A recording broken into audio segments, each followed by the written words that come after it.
அங்க யாரும் உங்க கண்ணுக்கு தெரியலையா? இல்லையா? நல்லா சுத்தி தேடுங்க. என் பையப்பா ஒரு பொண்ணு இருக்கா. என் பொண்ணுப்பா ஒரு பையனோட இருக்கா. என் பையன் கூட. ஆமாப்பா என் பையனும். என் பொண்ணு கூட. ஐயோ என் பொண்ணு கூட. யாரும் உணர்ச்சி வசப்படாதீங்க. உங்க பேக்ல சைடுல வாட்டர் கேன் எடுத்துல ஒரு மாஸ்க் இருக்கும், அது போடுங்க. ஓகேப்பா. இப்ப நீங்க பாத்துட்டு உங்க பையனும் பொண்ணும் வேலண்டைன்ஸ் டேனால இன்னைக்கு மட்டும் இல்ல, டெய்லி இப்படிதான் வந்து ஊர் கூட்டிட்டு இருக்காங்க. நீங்க கஷ்டப்பட்டு வேலை செஞ்சு படிக்க வச்சா பண்ணிட்டு இருக்க கண்டாவே பாத்தீங்களா? இப்படி விட்டீங்கன்னா உங்க பசங்க கல்யாணத்துக்கு முன்னாடி நீங்க பேர குழந்தைங்க பார்க்க வேண்டியது. இப்ப சொல்லுப்பா. என்ன பண்ணணும்? கொஞ்சம் உங்க பசங்க கிட்ட போங்க. சரிப்பா. வந்துட்டப்பா. வந்துட்டேன்ப்பா. நானும் வந்துட்டேன். நான் கிட்ட பண்ணிக்கிறேன். गाइस இப்ப நம்ம 6 பேர் 12 பேர் இருக்காங்க. This game is going to end now.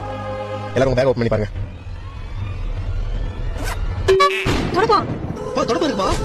என் பேக்ல தொடப்பா. என்னப்பா தொடப்பா இருக்கு? என் பேக்ல தொடப்பா இருக்குது. யாரும் பேனிக் ஆக வேணாம், நான் தான் வச்சேன். உங்க பசங்க எல்லாம் சாதாரணமான ஆளுங்க கிடையாது. இந்த மாதிரி சிங்கிள்ஸுக்கு தொந்தரவா இருக்கிற உங்க பசங்களை தொடப்ப கட்டியால் தான் அடிக்கணும். ரெடி